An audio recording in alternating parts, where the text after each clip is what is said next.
एक बार एक फ़कीर परमपिता परमात्मा की खोज में निकला। उस फ़कीर का कोई अपना घर बार नहीं था।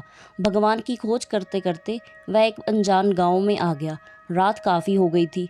उसने उस रात एक धर्मशाला में ठहरने का सोचा, परंतु धर्मशाला के मालिक ने कहा कि वह कोई गवाह लेकर के आए।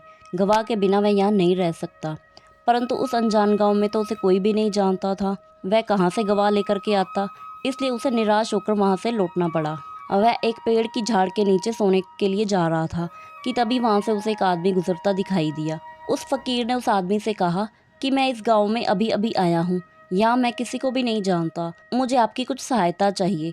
आप कृपा करके उस धर्मशाला में मेरा गवाह बनकर चलें, ताकि मैं वहाँ पर कुछ दिन आराम से ठहर सकूँ। उस आदमी ने उस फ़कीर से कहा कि सबसे पहले तो मैं आपको अपना परिचय दे दूँ।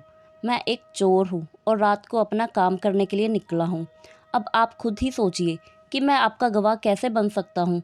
कोई भला एक चोर पर कैसे विश्वास करेगा। यह बात सुनकर उस फ़कीर के चेहरे पर मायूसी आ गई। फिर उस चोर ने कहा कि परंतु मैं आपकी एक मदद अवश्य कर सकता हूँ, अगर आप चाहें तो। आप मेरे घर जा सकते हैं, मैं तो अभी काम पर जा रहा हूँ। आप मेरे घर जाकर आराम से सो जाइए, वहाँ पर कोई भी नहीं है। यह बात सुनकर फ़कीर थोड़ा सोच में पड़ गया।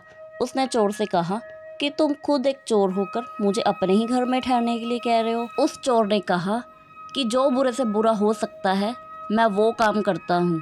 अब इससे बुरा क्या ही हो सकता है, ज़्यादा से ज़्यादा चोरी ही कर लोगे। फ़कीर अभी भी सोच में था कि वह उसके घर जाए या नहीं, परंतु मजबूरीवश वह उसके घर चला गया और वहां जाकर आराम से सो गया। सुबह के पहले पहर में ही चोर अपने घर वापस आया। उस फ़कीर ने दरवाज़ा खोला और उससे पूछा कि आज तुम क्या चोरी करके लाए हो। चोर मुस्कुराया और बोला, आज तो कुछ नहीं मिला, कोई बात नहीं, लेकिन फिर कोशिश करेंगे। वह बिल्कुल भी परेशान नहीं दिख रहा था और फिर मज़े से सो गया।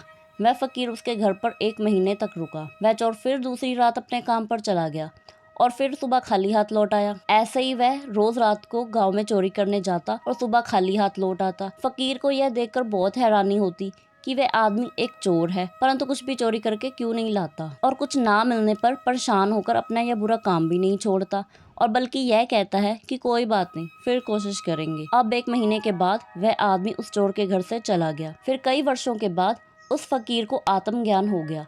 आत्मज्ञान प्राप्त करने के बाद फ़कीर के शिष्यों ने उससे पूछा कि गुरुदेव, आपके गुरु कौन हैं? तब फ़कीर ने बताया कि मैंने यह आत्मज्ञान अपने दृढ़ निश्चय से प्राप्त किया है, और यह दृढ़ निश्चय का ज्ञान मैंने एक चोर से प्राप्त किया है। तब सभी शिष्य बड़े हैरान हुए और सोच में पड़ गए कि कोई चोर भला कैसे ज्ञान दे सकता है। तब फ़कीर ने अपने शिष्यों को उस चोर की सारी बात बताई कि कैसे वह रात को चोरी करने जाता और सुबह खाली हाथ लौट आता, परंतु कभी भी मायूस नहीं होता था, और बल्कि कहता था फिर कोशिश करेंगे। कभी भी उस चोर ने ऐसा नहीं कहा कि यह काम बेकार है, कुछ नहीं मिला। और जब मैं सबसे मूल्यवान परमात्मा को खोजने निकला, मुझे भी कई बार ऐसा ही लगता था कि भगवान ना दिखाई पड़ता है, ना ही उसका कोई अनुभव होता है, कुछ नहीं मिलता।